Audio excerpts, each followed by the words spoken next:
Congress party के वरिष्ठ नेता और सोनभद्र जनपद पंचायत के पूर्व अध्यक्ष हमारे साथ में जुड़ चुके हैं। हम बात करेंगे कि इन्होंने पार्टी से बगावत क्यों की। ये बताइए कि आपने पार्टी से बगावत क्यों की है? पार्टी से बगावत तो क्या है, क्षेत्र के जो इतना बड़ा नर्मदा जल जा रहा है, वादा किया था शिवराज सिंह जी सरकार ने अपने रैली में कि सोंडवा को हम नर्मदा जल उपलब्ध कराएंगे, अलीराजपुर को नर्मदा जल उपलब्ध कराएंगे, कठियावाड़ क्षेत्र को नर्मदा जल उपलब्ध कराएंगे। लेकिन वह पानी की योजना चली और सीधी सेजावाड़ा चली गई। तो हम सोंडवा ब्लॉक का नेतृत्व संभालते हैं, हमारे भी जनता को जवाब देना होता है। इतना बड़ा परियोजना, जो राष्ट्रीय स्तर की बड़ी परियोजना का जल हमारे पास में है और अलीराजपुर विधानसभा के तीनों विकासखंड के लोग प्यासे हैं।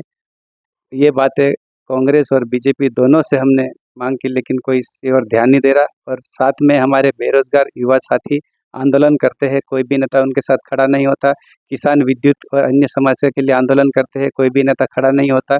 हमने मन बनाया है कि हम किसी पार्टी के अंदर रह करके अच्छा काम नहीं कर सकते, इसलिए हमने स्वतंत्र रूप से एक क्षेत्र के सभी जाति वर्ग समाज की समस्या को लेकर के संघर्ष करने के लिए संगठन बनाने का मन बनाया है और निर्दलीय और स्वतंत्र रूप से नेतृत्व करने का एक विचारधारा की शुरुआत की है।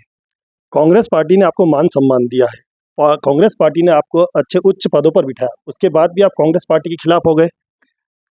कांग्रेस का हम बुरा नहीं कह रहे हैं, कांग्रेस ने सम्मान दिया, बात सही है। लेकिन स्थानीय नेताओं के द्वारा जो हमारे और हमारे क्षेत्र की जनताओं के साथ जो व्यवहार किया है, उससे आम जनता परेशान है और क्षेत्र में लोगों को बांटने का काम किया है।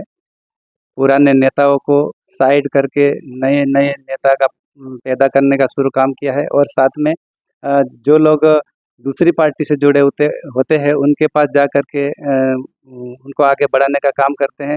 और आज क्षेत्र में विधायक पर घूम रहे हैं, तो जिन लोगों को इन्होंने काम दिया वो लोग इनकी रैली में, इनके साथ मीटिंग में तक नहीं जा रहे। यही इनका काम बता रहा है कि इन्होंने कांग्रेस के कार्यकर्ताओं के साथ कैसा व्यवहार किया।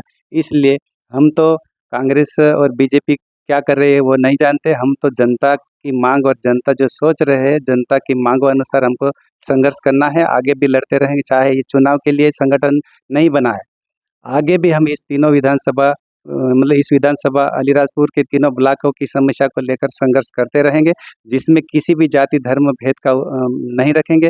और समस्या चाहे किसान की हो, शिक्षित बेरोजगार की हो, कर्मचारी पेंशन का मामला हो, नर्मदा जल लाने का मामला हो, या फिर अलीराजपुर से सोंडवा कठियावाड़ा क्षेत्र में जो बड़ी कोई संस्था, कॉलेज या कोई पॉलिटेक्निक कॉलेज है, इंजीनियरिंग कॉलेज है या MBBS कॉलेज, मेडिकल कॉलेज वगैरह कोई संस्था खोले, कोई भी सरकार होगी, हम उससे मांग करेंगे, आंदोलन करेंगे, धरना प्रदर्शन करेंगे और जन आंदोलन खड़ा करेंगे। और ये मांगों को पूरा करने का सतत हमारा प्रयास रहेगा। इसीलिए हमने स्वतंत्र उम्मीदवार के साथ सपोर्ट करने का मन बनाया। आज आपने किन किन लोगों का फॉर्म जमा करवाया है? आज हम सुरेश ठकराला, जो वकील सिंह जी के छोटे भाई है, उनका फार्म अभी जमा कर रहे हैं, बाकी अभी तैयारी चल रही है। आपके निर्दलीय उम्मीदवार कौन होंगे? निर्दलीय उम्मीदवार वैसे वकील सिंह जी ठकराला का ही हमने पूरे क्षेत्र में नाम तय किया है, लेकिन वो नहीं तो उनके छोटे भाई को हम सुरेश ठकराला को खड़ा करेंगे। झमराला सरपंच वो भी है? वो भी है, मैदान में है। हम इनमें से कोई भी एक ही खड़ा करेंगे, लेकिन पहला नंबर होगा सुरेश ठकराला का। आप वर्तमान विधायक मुकेश पटेल से नाराज हो क्या? नाराज तो नहीं है, किस बात का नाराज? हम जनता की आवाज के बन के उनके काम से संतुष्ट नहीं हो? संतुष्ट, जनता संतुष्ट नहीं है, हमको क्या लेना देना है। जनता संतुष्ट नहीं है और उनकी लड़ाई लड़ने के लिए हमको भी कुछ करना पड़ेगा। तो हम भी आपके अनुसार मुकेश पटेल ने कोई विकास का कार्य नहीं किया? विकास का काम तो कुछ टैंकर डिपिया वगैरह बांटी है, लेकिन ये अस्थायी व्यवस्था है। हमें अस्थायी व्यवस्था का संघर्ष करने वाला नेता चाहिए, जिसमें शिक्षित बेरोजगारों के लिए, किसानों के लिए नर्मदा जल लाने का मामला हो, यहाँ उद्योग धंधे खुले और शिक्षित बेरोजगारों के लिए डायमंड हीरा, जो गुजरात में हीरा कंपनी में हीरा घसने के लिए यहाँ के युवा हजारों की संख्या में वहाँ काम कर रहे हैं। हम चाहते हैं कि अलीराजपुर जिले में हीरा घसने की कंपनियां खुले। यहाँ का हर एक तो भाजपा विधायक, जो पूर्व विधायक नागर सिंह चौहान वर्तमान में प्रत्याशी, उन्होंने घोषणा कर दी कि उद्योग लगाएंगे, उसके बाद भी आप उनके खिलाफ हो? 15 साल से विधायक थे, क्यों नहीं करा पहले? जनता पूछ रही है, मैं नहीं पूछ रहा हूँ। और नागर सिंह जी से भी आपकी नाराजगी है? नाराजगी हमारी नहीं है, किसी से नहीं है। हम तो जनता किसी न किसी मामले से नाराज है। क्या नाराज़ी है वो मुद्दे हमने ढूँढे, उन मुद्दों को लेकर के इन जनता के साथ हमको संघर्ष करना है। क्या पार्टी कांग्रेस कर रही है, क्या बीजेपी कर रही है या उनके नेता क्या कर रहे हैं, हमको उनसे कोई लेना-देना नहीं है। हमारा मकसद है इस क्षेत्र में ज्वलंत समस्या जिन लोगों की मैंने आपको बताया, शिक्षित, बेरोज़गार, किसान हो, मज़दूर हो और कर्मचारी का पेंशन का मामला हो, पेंशनधारी वृद्धा पेंशन का मामला हो, शासन की सारी योजना, विद्युत का मामला हो।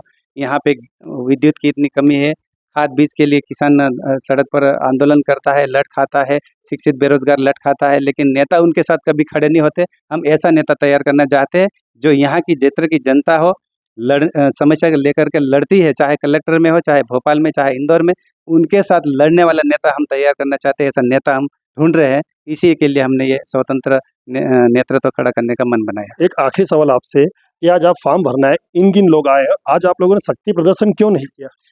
शक्ति प्रदर्शन से लेना देना नहीं है। शक्ति प्रदर्शन तो वो लोग कर रहे हैं जिनको जनता से डर है। तो जनता को बताने के लिए शक्ति प्रदर्शन कर रहे हैं कि हम इतने हमारे साथ लोग हैं। हमारे साथ तो पूरा गांव के गांव है, हमको शक्ति प्रदर्शन की ज़रूरत नहीं। हम तो गांव में उनके साथ आज से 6 महीने पहले से जुड़े हुए हैं। वो लोगों ने मन बनाया, उन लोगों ने कहा कि नया आदमी खड़ा करे। दोनों पार्टी के नेता को चखा परखा और लेकिन जो मुद्दे हैं उन मुद्दों की कोई बात नहीं करता है और केवल यहाँ बात होती है बिजली, विद्युत, पानी की, हैंडपंप की, टैंकर की, डीपी की।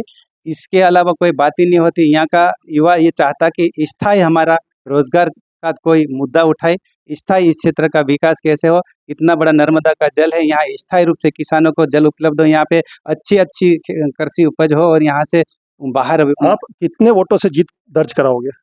हम ये बता रहे हैं कि इस सोंडवा ब्लॉक और कठियावाड़ा ब्लॉक और अलीराजपुर ब्लॉक का जो पिछला चुनाव में मतदान हुआ है, उसमें पिछले चुनाव में जो मतदान हुआ है यहाँ पे 60,000 के समथिंग, वहाँ पे 92,000 के समथिंग हुआ था। और इस बार हम इस सोंडवा ब्लॉक में कम से कम 70,000 वोट हम वहाँ रोकेंगे वकील सूरज भाई के लिए। और यहाँ से भी हमको 20,000 मत मिलने की संभावना। इस तरह से हम 80 से 90,000 कुल मत प्राप्त करेंगे। ये थे हमारे साथ कांग्रेस के वरिष्ठ नेता और पूर्व सोंडवा के जनपद अध्यक्ष, जिन्होंने बताया कि वह पार्टी से क्यों नाराज है और किन मुद्दों को लेकर लोगों के बीच में जाएंगे। राकेश चौहान, अलीराजपुर।